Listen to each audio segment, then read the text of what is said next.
and the verse repeats. So let's listen to that. Yeah. But dig the beautiful intro he plays while we're in the rubato section.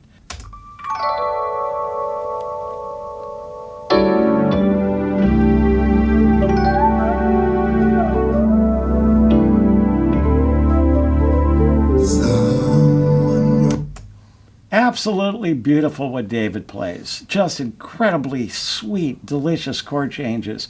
And then that little line.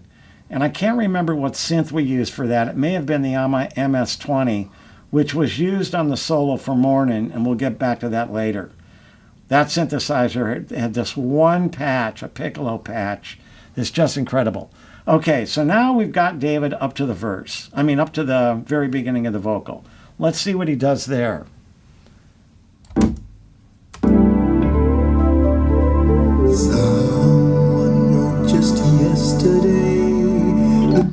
Notice Al's pitch. I worked him hard, and the way I did it was 7 tracks. And I would have the lyric sheet written out, and to the left of each line, I had a vertical and horizontal line so I could give each line a rating. A 9.5 was definitely good. 10s rarely showed up. And if I had 9s on all the tracks, at least 9s, I know that when I piece the vocal together, it's going to work. I have enough to comp. So I'm visually doing this.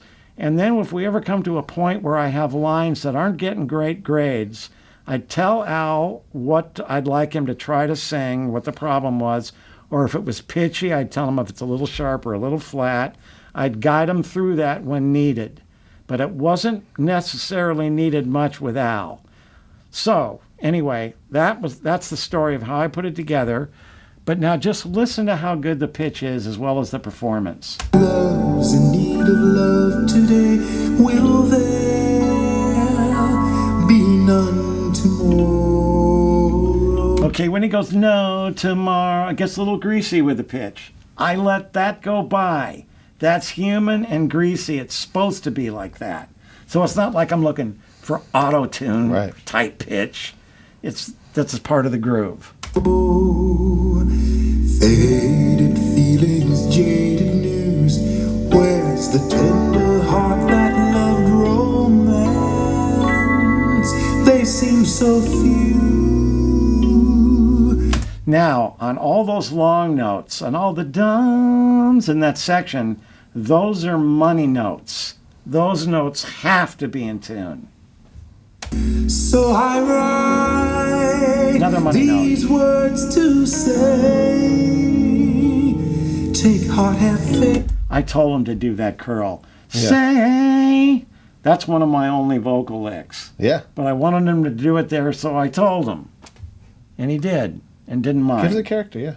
Yeah. In love's tomorrow. Now, I didn't tell him to go in loves to the octave jump.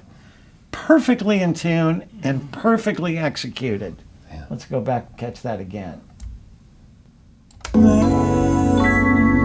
They seem so few. So I write these words to say, take heart, have faith in love's tomorrow. It passed just then. Yeah. Money note, right in tune. Precious dreams Money note, right in tune. will all come true. Now that vocal note got a little buried within Foster's really beautiful arpeggiated stuff. That's okay. He melted into the track. There was no reason to goose him. Yeah. Because now it becomes this total package, and Foster is the feature for a second. And the strings came in too.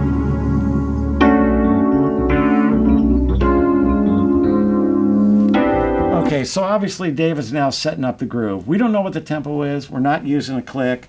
This is all real old school. The time can move a little bit here and there. That's okay. But this is where David felt the groove. So take a step back. 2 questions. String pad, do you remember what that was that he was using? David was using on that? It wasn't. I don't think that was a 2600. That doesn't sound like the 2600 sound that we used to use. It was probably, could have been, what's the big Yamaha? CS80? CS80. It might have been that. If it wasn't, we did do the ARP 2600 strings, which I constantly programmed. I probably backed off on the high end and slowed the attack. Okay, and then next question. The groove starts. Are you tracking live on the floor? Like, is Gad ready and listening to Oh yeah. Foster? Okay, so he's live at that point. That was They're all in this room right here. Gad's there. Abraham's here. Foster's there. So we cut it with a trio. I put my guitar parts on later. Yeah. Right? And by the way, the guitar part I'm using this tune when it gets in the groove is one do-do-da-dot, do-do-da-dot. So 16th rest, 16th played, 16th rest, 16th played, and then a build up into beat 4. Dot dot da-da-da-4. Da-da-da-dot. So real simple part, but enough rhythmic action in the front to make it stand out, because I'm not hitting when anybody else is hitting. I always try to not hit on 1 or not hit on 2. I always try to, and eventually I would hit on the beat into beat 4 in this case, because I wanted the part to stand out. I didn't want to step on anybody's toes. This is important with the guitar parts. And then when we get in the chorus with the guitar part, I went to the single muted thing, single note muted, and I harmonized it. I played it with with a harmony. And once again, I was looking for a part that's not going to distract from the song, but lift the energy in this case. So we'll get to that point, and we'll talk about that when we get there. And Abraham, man, I never much worried about Abraham. I just let Abraham go. I tell him things sometimes. Abraham's time was so good, and Gad's time is so good. I mean, these cats are the best, and Foster's. And mine, for that sake, if I can humbly say that. Yeah.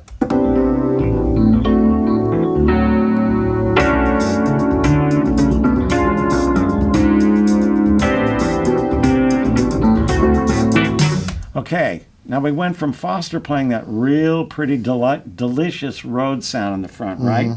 Now he's digging in on the Rhodes. You hear any dead notes? You hear anything crap out? No, it's the E. Right. That's why nothing wrong is happening. Heaven knows what I've been through, searching for a heart that's true is there. Guitar part. Running a million. Though I've often failed the test, everyone must journey to their quest. Journeying is through. Shine a star for me to see, what children see on Christmas morning. Every hope and dream to be renewed. Major 7 flat 5. Everyone knows how high, hope the chance of love is higher than 1 in a million. I'm a dreamer, I confess, but my dreams are only of the best that we can do. So I keep on counting sheep and will not sleep until the dawning. Help me break the news. Eternal love, just beat the blues. Save me, come. Foster's all alone in the lockdown. Yeah. Bum, bum, bum. It sticks out. It's like the perfect arrangement. I didn't write that out. Yeah. I don't hardly ever need to tell David anything. I mean, when we did the original demo of the tune, I did write out what he might forget. But in that case, he was just on his own. It was perfect. And everybody's listening. It probably took one take to say, let David have that line. Yeah. Maybe. And this is no more than third take, by the way. If we don't have it by the third or fourth take, That's what I was going to say. sometimes it could be longer. Yeah. But it all depends who's in the band and what's going on. So your preference is if you can cut on the floor the rhythm section together, or does it depend on the project? It depends on the project, but typically with these guys, somebody may make a mistake. Right. Rarely. Yeah. We'll punch if it happens. Yeah. What are they reading? That's what I want to know. And then, because we moved right behind you, I just want everybody to know it's not like a number chart, that you're actually like it's an arrangement that you're creating. It's written out. When we get to morning, I'll stick up the let's do it. chart. No, I mean, I pride in myself with my ears, and and I know what I want, and I want to write out what I want. Sure. But then they've got freedom too. Okay. David always knows that. I mean, there was so little that we had to say about this because we knew ourselves so well by then. Right. And the same with the other cats, man. Just everybody's listening and playing their asses off. Right? Yeah, exactly.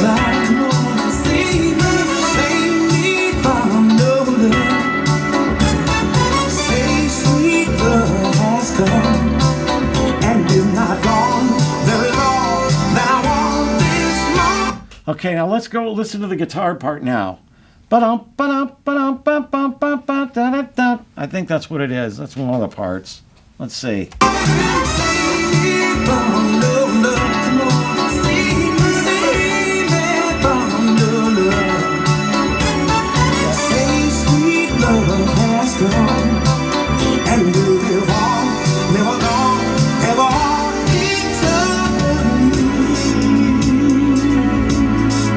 I love this figure.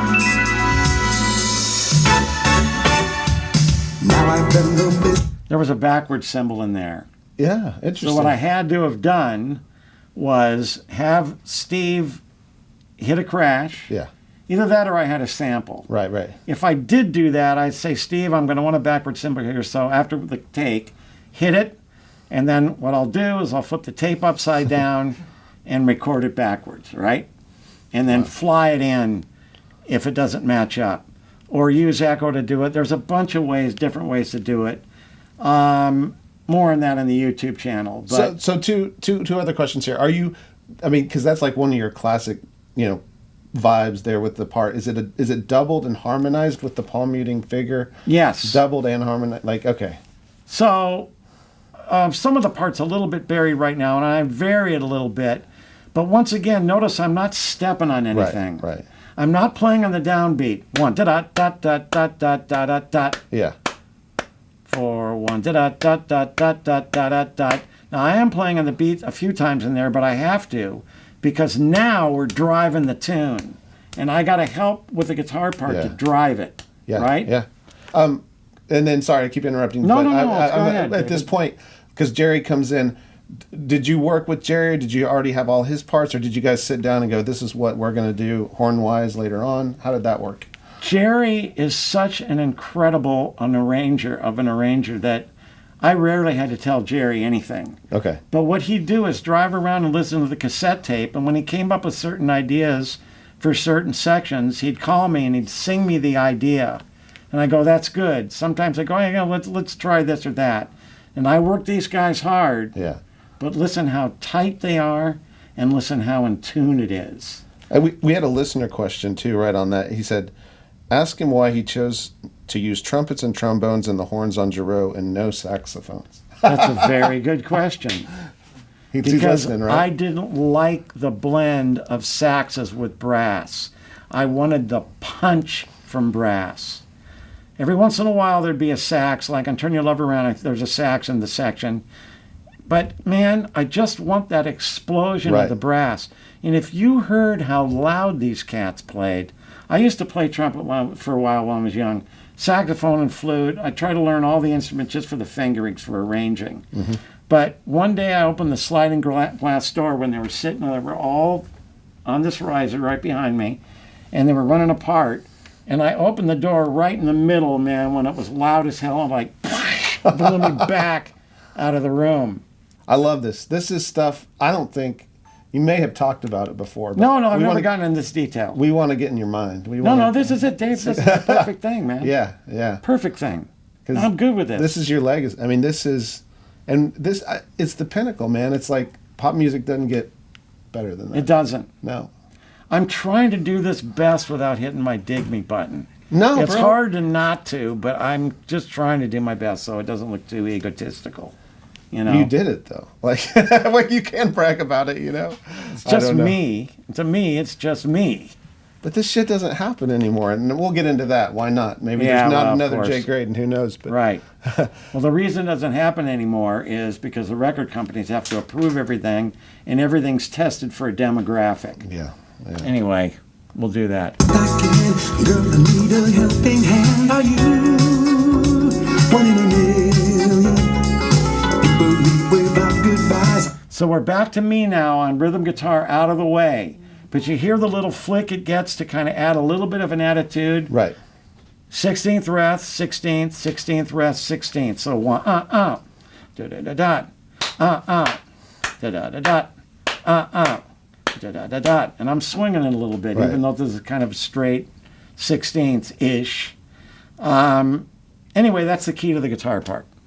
Staying with me, all through your eyes I see another truth. You're the star, and now I see what you can see on Christmas morning. Stay and see it through. That synth French horn line that just went by is the brilliant David Foster. Now he's flicking notes. A French horn player wouldn't do that. Right. This is better to me than using French horns because he's putting in the feel with it. It's just, let's back up and check that one a little again. The star, and now I see what you can see on Christmas morning. Stay and see it through. The gift of love returned to you. Now I'm going to tell you something really important. To anybody that's an arranger, stay out of the way of the melody. Never step on the melody.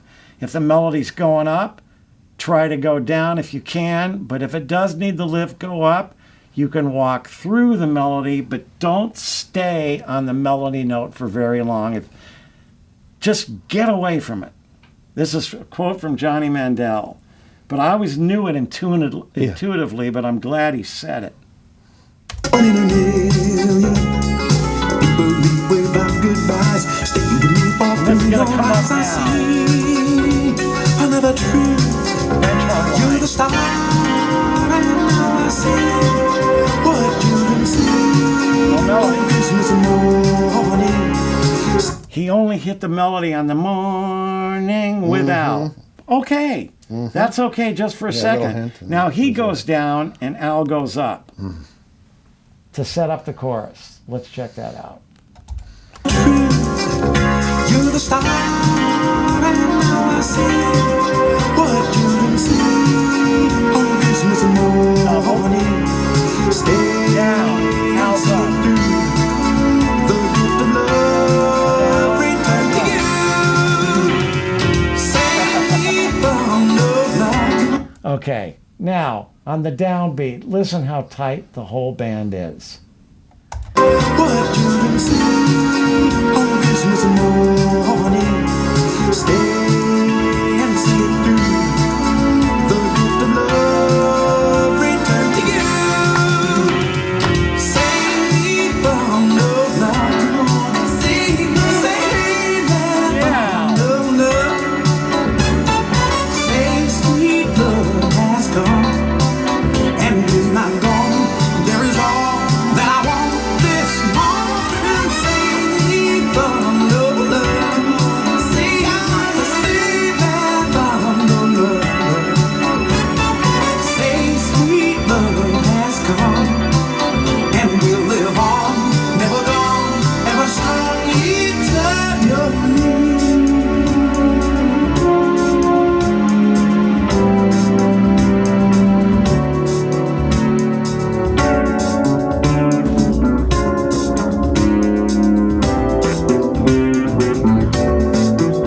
Okay, I said, Al, try to double the bass line with your vocal. Just see what happens. Here's what happened. I'm searching for love, baby, been looking today. Somewhere there's a love, baby, do you know the way? I'm searching for love, baby, been looking today.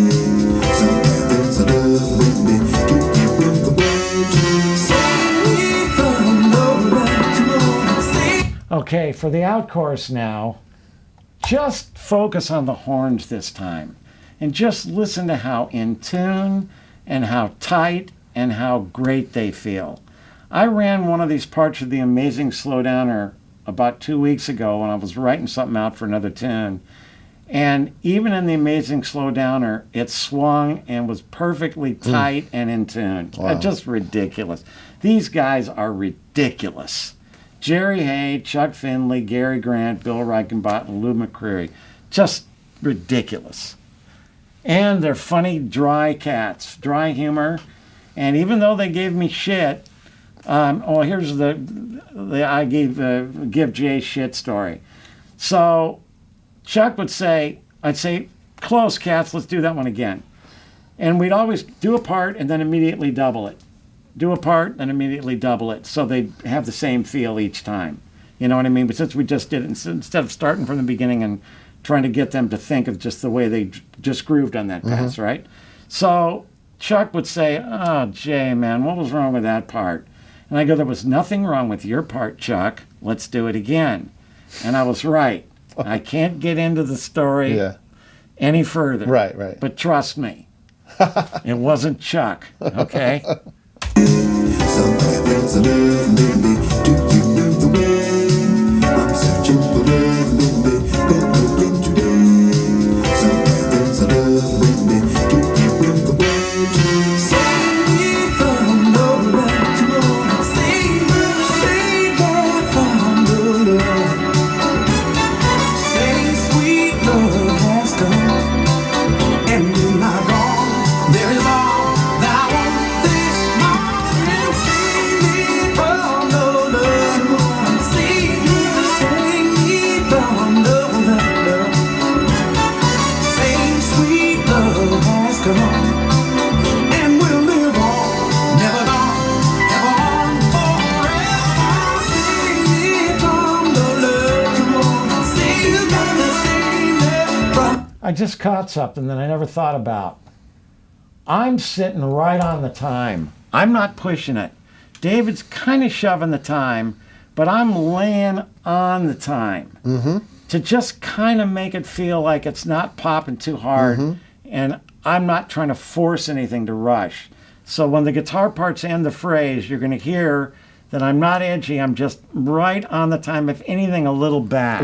But also, like, a lot of times Gad gets really busy, but he's keeping it simple because there's so much other things going on. He too. knows. Yeah. This is just time to groove. He knows just to lay it down. Yeah. Say sweet love has come, and in my wrong there is all that I want this morning. Save me from the love, save me from the love. You can hear Yeah, I I'm hear not that. pushing Yeah, it. right. I'm just sitting on top of the time, maybe there. These guys are over here, and I'm just doing that. Just to the make it a energy's just- little yeah. relaxed, but not. I don't. If I step on the gas, then it's going to start to sound like it's rushing. Exactly. It's still tight, but it's just a little bit for the feel. That's I did that. micro, like. I just- did that subliminally. Yeah, subliminally, whatever the word is. I didn't ever realize I did that until now. We're dissecting. I've Right. never dissected this stuff. We're going Ever. from gut to logic, and sometimes you can't do that, but yeah. Right. Right. Sweet love has come, and we'll live on, never gone, ever on forever. Save me from the love, come on, save me from the love. Say sweet love has come. Okay, those 8 bars. Now I'm moving a little bit forward. It's kind of a build thing, maybe subliminally, whatever the word is. Somebody put it in spelling on the Captions, yeah. Right. We'll live on, never gone, ever on forever. Save me. Just when you think the tune's over Right. and it can't Next go anywhere level. else, here comes the Save Me line. I don't know if it was Al, David, or myself that thought about it, but one more step up when you think you can't Right. go any farther. Once again, the song's loaded with surprises. Okay, let's back it up for the tag. Oh, listen to that horn part, man. Listen to how tight those guys are. Yeah. And it's just in tune. It's pow central.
I humbly state that's a masterpiece. I tell you what, everything came together on that song. Everything.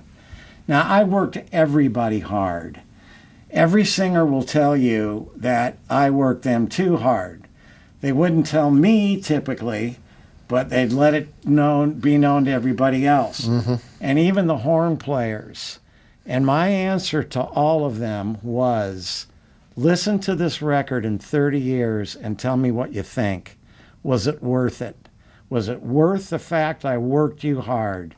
It's in tune, it feels great, and all the parts are musical, and this is what we strive for.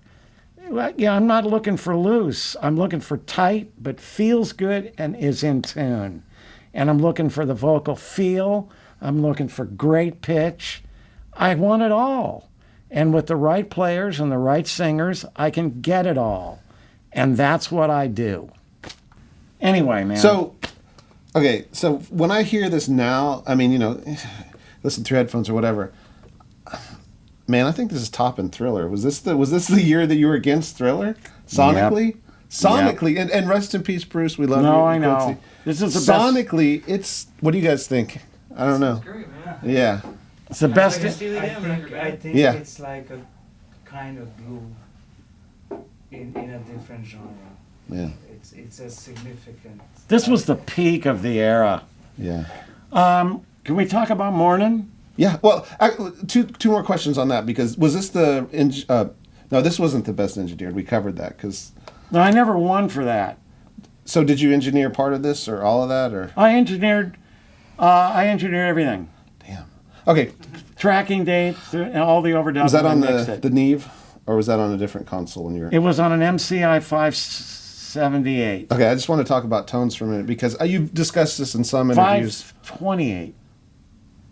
Okay, so you've discussed this in some interviews, but I still want to, just Gad's drums. I don't think I've ever heard him better than this record on. And so you've talked about how you made him tune the snare down, but any other tricks there, and just any engineering tricks overall.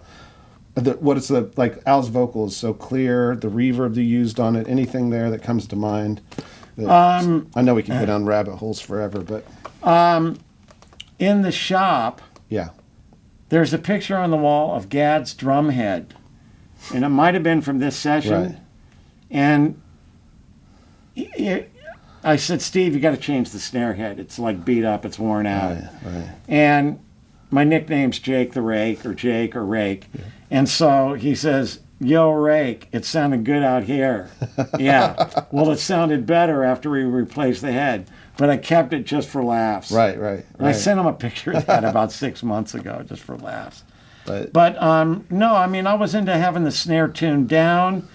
It was that little period of time when we wanted the snare to have body. Yeah. But it's not tuned too low. No, it's just, everything's so punchy, though. Well, and ironically, it's not compressed. I rarely compressed anything. Yeah. I mean, the bass, I didn't hardly ever compress drums. I got into parallel compression later on. Yeah. But, man, this is just, And another thing, this is a really important point. When drummers play hard, Yeah. there's actually less punch. Drummers that play a little softer, it's actually more punch because the mic diaphragm isn't getting squashed so much. Yeah. It's got more room to breathe, Sure. to vibrate. So the best sounding drums are the guys that usually play light. Although Steve was playing pretty hard here, but when you have the low tuned snare, you can get away with playing harder because the body's not going away because the pitch is down. Sure. Right? Yeah, yeah. And then I know, like, you're a phase fanatic. That could have something to do with this amazing drum sound too, you know? I mean, always checking phase, top and bottom, overheads, all of that. Well, the trick is to use a piece of string. Now in Pro Tools, we can fix everything. And when my YouTube channel gets up, there's so much information that people don't know. Audio is about two things, sonics. It's about physics, number one, and about phase, number two. And when you see where I go with this, this is a game changer for everybody. Everybody's going to learn from this. I love leaving the mystery. So that's like, I can't start the rap or I'm going to give away the main secrets. Let's YouTube channel, as we know, is coming. And vocal chain, anything on that? Like, do you remember, was it like a 251 or C12 or? The Verb would have been 140 or 240 plate. I've got two of them. And it could have been, the mic could have been a C12. It could have been a 414-48 like we're using here. It could have been a 47, but not likely. It doesn't sound like a 47. Yeah, it's And got that top to it. Another key to all the sonics is the George Massenburg EQs. Best EQs ever made, and I have 6 channels of it. He also made a great compressor too. And also, man, negative EQ's your best friend. First, I find out where to roll out before I start adding. Yeah. If there's a frequency that's, you just can't keep, okay. I'm going to make a big deal out of this on the YouTube channel. Let's say if you have a house that's 1,000 square feet. How much stuff can you put in that house before you're out of room? Well, it's the same thing with the record. Let's say we only have 1,000 square feet of audio to put into it. Let's say we want to crank the low end on the bass. Oh, low end stuff takes a lot of room. Say we want to crank the low end up on the kick. Okay? The more you do that, the more you're going to start and get in the way of other things. Okay, pads, for example. Pads take up a lot of room in the 500K area, 500 cycle area. That gets in the way of the vocal. That gets the way of, in guitars when they're not bright. That gets in the way of all kinds of stuff. So the first thing I do with pads is I roll out at 500. And I'll give you the Mick Gazowski engineer trick of how to EQ. I was going to save this for the channel, but I'll give this one away. Okay. What you do to find any frequency you want to add at or roll out at is you turn the overall volume down because things are going to get loud by what you're going to do. Let's say you're looking for a mid-range EQ problem.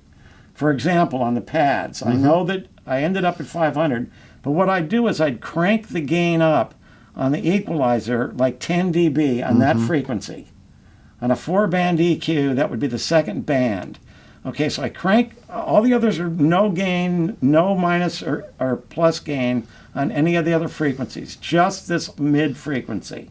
I crank the gain up 10 dB. Now I sweep the frequency while the instrument's playing. How narrow is the Q? Like just kind of a medium? On the Neves, there wasn't a Q setting at this point. It was average Q. I got you. And I usually use that anyway. When you get smaller or bigger, they really had it right from the beginning. And analog Q changes with the amount of gain that you're adding. That's another whole video. Right. But I find the spot that's ugly or good, if I'm looking for the good spot or the bad spot. In the case of the strings, I found it was 500. Yeah. So now I bring up the volume, stop the tape, bring up the volume to normal listening level, put the EQ level for 500 frequencies at flat, no addition, no minus. Yeah. Now I start playing it and rolling it out. Right. But I play it in the track I don't just solo it now. I play it in the track, because if I solo it's going to sound thin and weird. I don't want it to sound thin and weird. I want it to sound right in the track. Yeah. So it's such a give and take. And with only the 1,000 square feet, what can we stick in here? We can't have too much bottom. Mm-hmm. We definitely can't have too much 2.5K. That's ear hurting. But that frequency is what you use when you need to make something speak and the track is crowded. So you bump around 2K, 2.5K. It's going to get painful. Like the Airplay album has too much of it. But the Airplay album was overproduced. We just said, dig me, what we can do. Hey, we can add all these parts. Let's add 20 more guitar parts. Now, let's add all these synth parts. You know, it's too much going on. So it ended up small sounding. All of the latest mastering, I saved it as good as I could. It's a lot better. Anyway. Cool. Welcome back to the Producer's Room. Once again, we're here at Jay Graydon Studio in Los Angeles. Garden Rake, because Jay is Rake, right? That's one of your nicknames. Jake the Rake. And we're going to delve into one more classic album Jay produced, played on, and all the above. I mean, we have so many fan requests, Jay. We even have one fan that says High Crime is their favorite record, and you did that whole record MIDI, didn't you? Yeah. Yeah. So he says it's one of his favorites. I'm glad. All right. So, but anyway, what do you think we're going to listen to this time? I mean, there's so much to. Well, we could go through Morning. Yeah. Let me see. There's something I want to play you guys first. Sure. Okay. I'm just messing around on the break of a Lisa Del Bella session, and along with that session goes a funny story. The day before the first session for Lisa Del Bello that David Foster was producing, we had a rehearsal, and I don't know why we did, because we didn't need to. It's all studio guys, except for a guitar player from Canada that was playing second guitar. And Jeff Beccaro didn't dig this guy's playing, and he walked by me and he said, "I'm splitting, don't tell anybody." And he tells Foster, "I'm going to make a phone call." So he leaves. Next morning's the first session at 10 a.m. at Western 2, and we're all standing around, and Jeff walks in, and David says, "Where did you go, man?" And Jeff says, "I just got off the phone, man." Okay. Phone call. So, on a break, I came up with this idea. I was just fooling around for a second, and I came up with this guitar lick, and I liked it, so I wrote it down, which turned into a song that I used on the Steve Kipner album, and it's called The Beginning and the Ending. We use it in the very beginning of the record, short version, and the end, a long version. And we're going to play the ending version right now, and then we'll break it down, I think. Yeah. All right. You produced and played on this one? And wrote? Yes. This was my first big-time budget album. Nice. Okay, come on. What were budgets back then? That was another question I had down. Well, this one wasn't, where's this? This one wasn't big budget yet. This was like 60 or 80 grand maybe. But by the time we hit the 80s, budgets were 350, 400 grand. And, you know, hey, look, man, my studio gear costs a lot of bread. Right. That, you know, to build the building and, you know, all the mics and all the gear and the console. Justified. Tape machines were 35 grand, the 24 tracks, 5, 6, 7 grand for the 2 tracks. All the outboard gear, all the mics. Nothing was cheap. Yeah. And it was a bitch to maintain, too. So, Makes sense. you know, Yeah. that's what the budgets were. Cool. Until the very first rap record. Okay, here we go.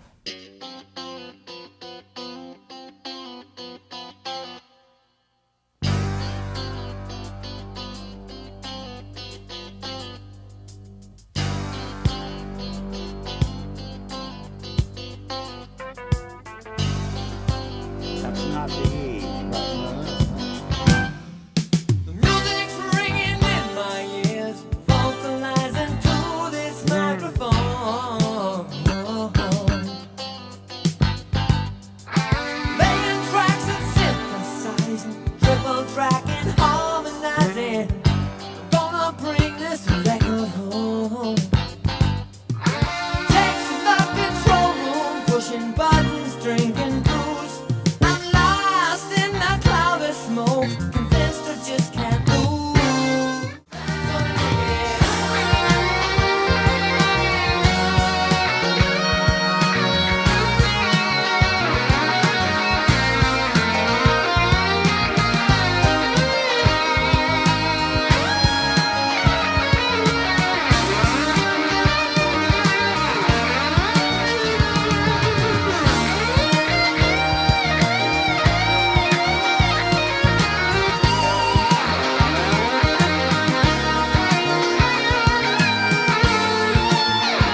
Yeah, man. I think Pretty good solo, You can isn't put it? on your Dig Me pants again. Yeah, I like Yeah. that shit. Yeah. There's some cool little things in there. That was basically one pass.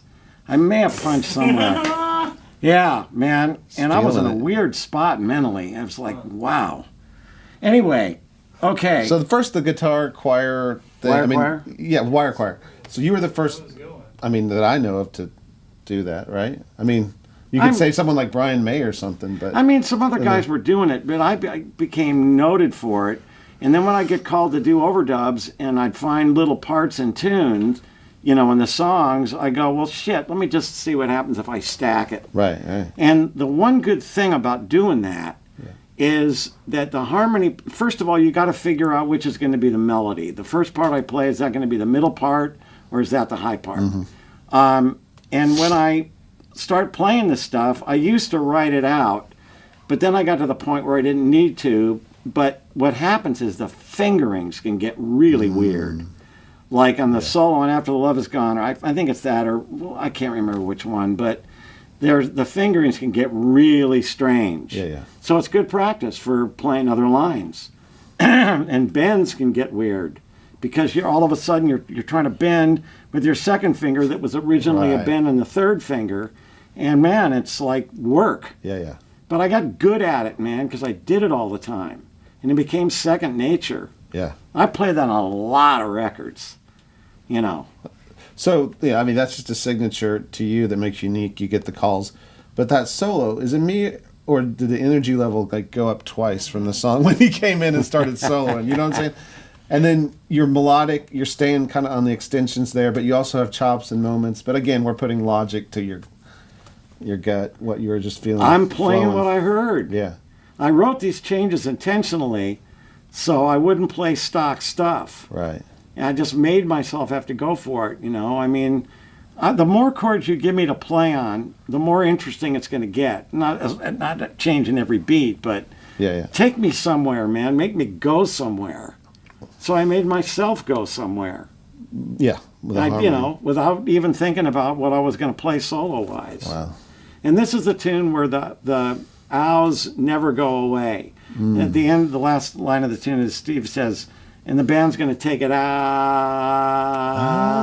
So let's listen to that again. Yeah, let's hit that. Yeah. And they 'Cause never, I'm just listening to you. okay, they never go away. Right.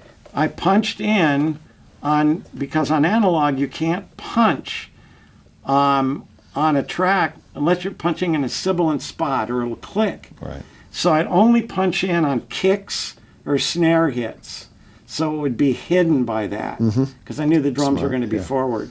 By the way, man, dig how good the rhythm section is in Oh, this yeah, tune. yeah. It's Jeff, Hungate, and Foster. Come on. Nice. So, Yeah. And it's not the E. That Rhodes is horrible. That's Could have been that's mine. the keyscape. What? That's the keyscape version. All right, let's find. Let's get to that spot.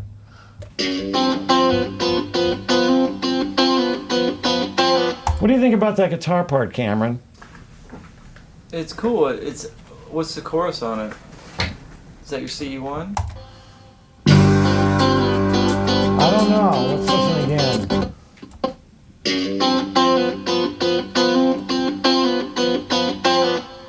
I don't think there is one. So is that doubled?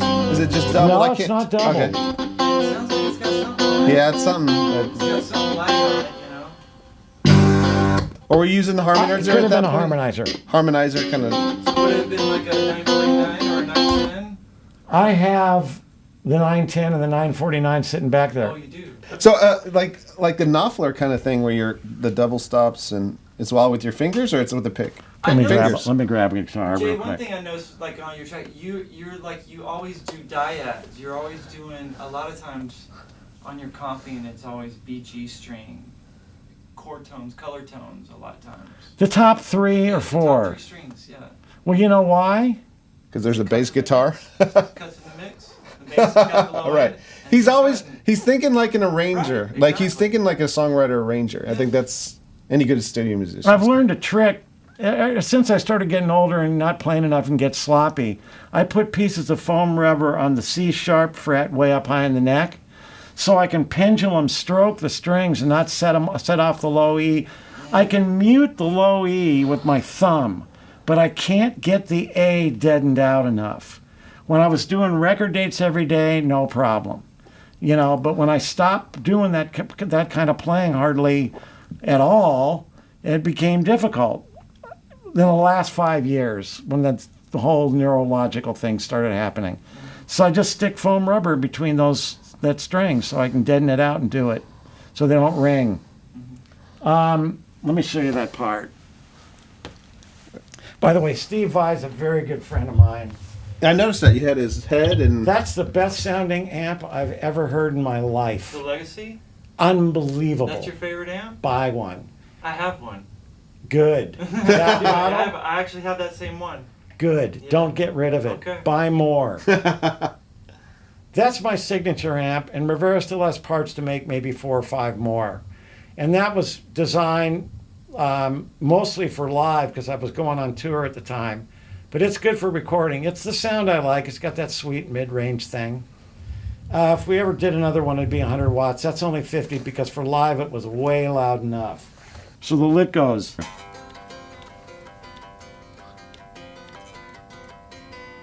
So it's...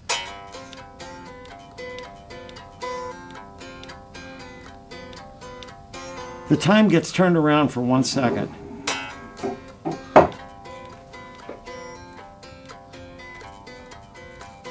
In the right hand part. Nice. But it's pretty easy. Can you see it, Cameron? Mm-hmm.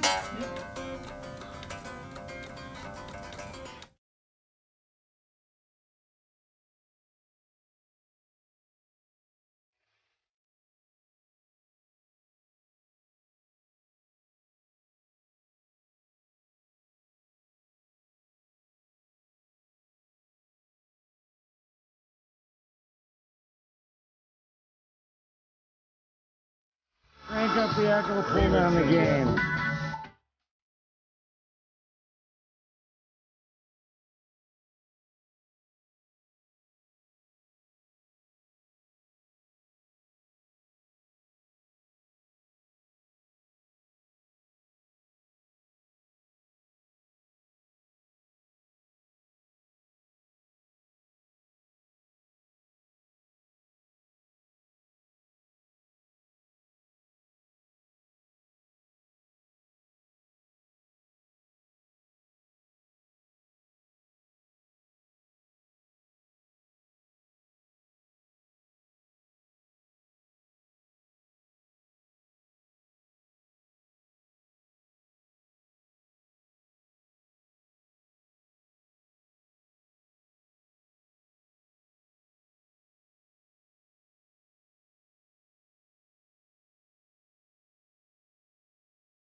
All right, ladies and gentlemen, that was Morning you just listened to, and now we're looking at the chart. And what's on the back of this? I know this is an aside. Jeff Jay. is an excellent I feel artist. weird touching Jeff Picar's real ink there. Okay. Well, since it's on my chart, Yeah. I own it.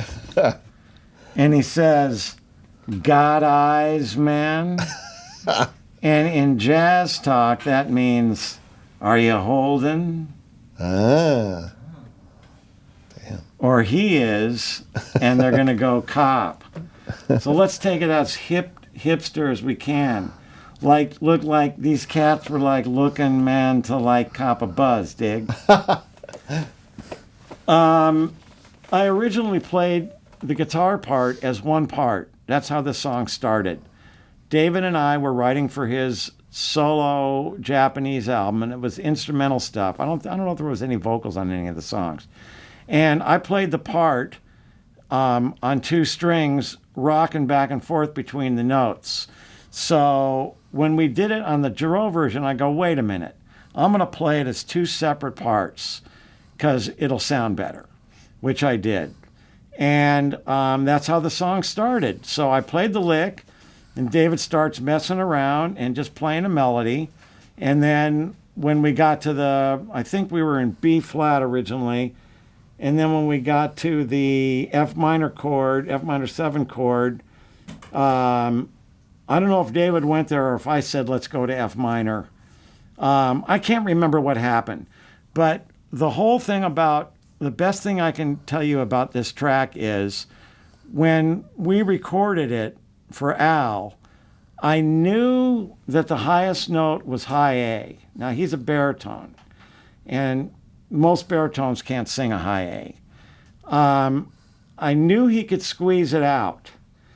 And what I did to not hurt him, I wanted the excitement because, as Nathan Eads says, it's the best bridge he's ever heard. Okay, it's his favorite bridge. Even though I was involved in writing it, I kind of agree.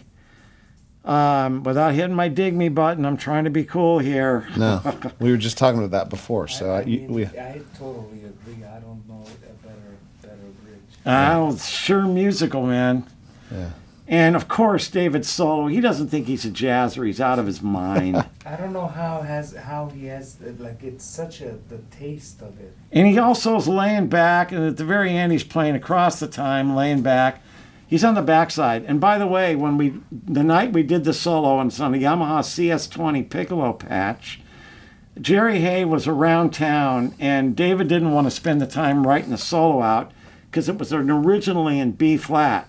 So he has Jerry come over, and I give Jerry a cassette machine and some headphones and give him the B flat version. And he's sitting right over there, right near the window. And I'm watching him write this thing out. It took less than 5 minutes for him to write the solo out that was in B flat to D. Jerry's got perfect pitch, and there's different degrees of perfect pitch, and that's for the next. Right. Your YouTube channel, man. Well, I got to do it for that. Yeah. It's so deep. Okay, so back to Al.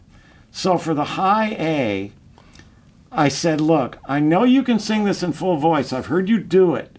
And I put you in this predicament just so it'd be so powerful when that note hits. And your lyric is the best line you ever wrote. Reach out and touch the face of God. Come on, man. Yeah. What a way to end the bridge. So I said, here's how we're going to do it, Al. When we're singing the tune, we had two ways of doing it. Either I let him sing whole takes or at least halfway through, and then we go on the next track. And I already told you about my grading system, how I wrote numbers and all that, to piece it together. But I said, in the case of this one, I don't ever want you to sing the last line of the bridge. Don't even think of it. You can start the first few notes, but stop. And I said, after I've comped the rest of the vocal, take 2 days off and don't talk. Do your best to not talk. Come in and do your warm-up exercises like you always do that's kept your voice in good shape. And I said, just give me 3 passes of this. You'll make it. Concentrate on the pitch. Concentrate on that high A. I don't care if you screw something in the walk-up as long as I've got that A. And on the second pass, he nailed it. I still made him do a third. But he nailed it. And he has to hold it out for like 8 bars, man. And then, as I'm pulling the fader down, I'm cranking up the verb. So you get that ethereal experience that he's in outer space, touching the face of God, The whole thing, and it's one of those records that just feels so great. Jeff on drums. Jeff can play that halftime shuffle feel, which I think I may be responsible for the name, and that's Funk a Shuffle, because you can get funky in that groove. And then he varied it a bunch on what's the Toto tune? Rosanna. He added Bo Diddley in the kick. It was the same kind of groove, but he had a Bo Diddley. Every time he played this groove, it just grew and grew and grew. I think the first time he played it was on Nothing You Can Do About It on the Airplay album. Huh. Okay. And he says, I can't play a shuffle. And after the playback, I said, you're full of shit. Oh, yeah. You're out of your mind. Maybe you can't play a boom, ga-bang, ga-bang, or one of the 10 other shuffles. You can play the better than anybody. Yeah. Like ridiculous, man. If you really analyze Jeff, if you really analyze it and try to draw out a MIDI chart of his playing, his backbeat is just that far behind the beat. just a touch, okay? Well, Greg Matheson, one of my best friends ever, we went to college together. We've known each other since we were 18. I got him involved as a studio musician and helped his career and arranging and all that. And we've still talk at least twice a week for hours. We're like glued at the hip too.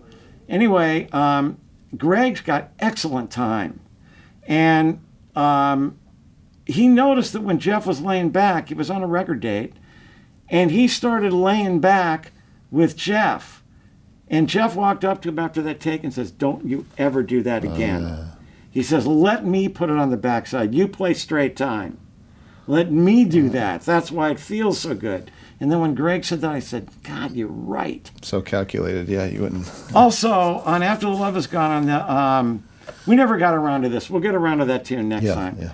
But on the Airplay version, I swear, let me see if I can just find the fill on the Airplay version. I swear it's a bar of 4.5. And I let it slide because the rest of the take felt so good. Everybody came in on one, and who was counting? Who would really be counting? It's just a hole. Let's see if that's what it is.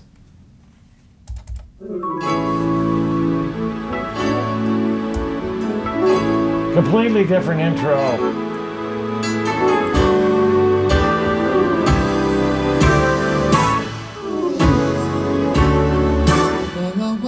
Okay, it's an A, so you can see right off the bat, the Earth, Wind and Fire version is down here. Right. The two-singer And then thing. because of the Philip Bailey harmony part that's louder in the mix of the melody, you think the high part's the melody, is the harmony part.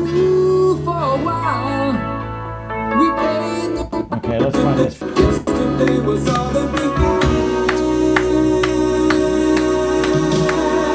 Oh, yeah. It's 4.5. Yeah. It's a bar 4.5. Unbelievable. Does it matter? Nah, feels good. Okay, That's now. the melody, bitch. Okay, I'll tell you what. We'll leave with a beautiful ballad, okay? Let's do it. This is off the Jar album. Oh, yeah. Let's do something. There's some really good shit on the Jar album Yeah. that you guys will really like. Tears fall slowly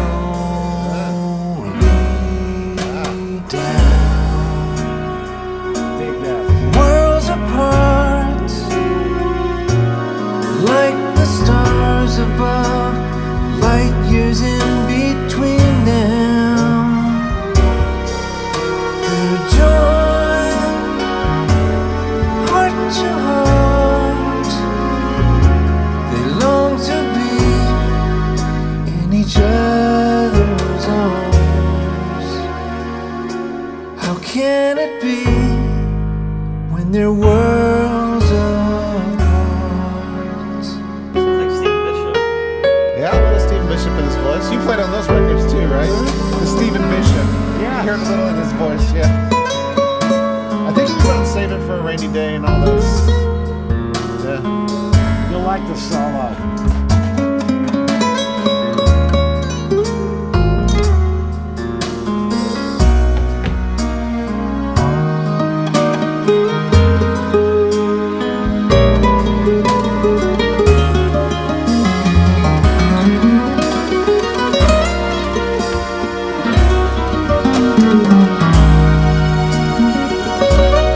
Worlds apart, I love that. 1,000 years of contradiction separate them. They're joined, heart to heart. They need to be in each other's arms. Love set free from its captive jar. How can it be when their worlds are apart?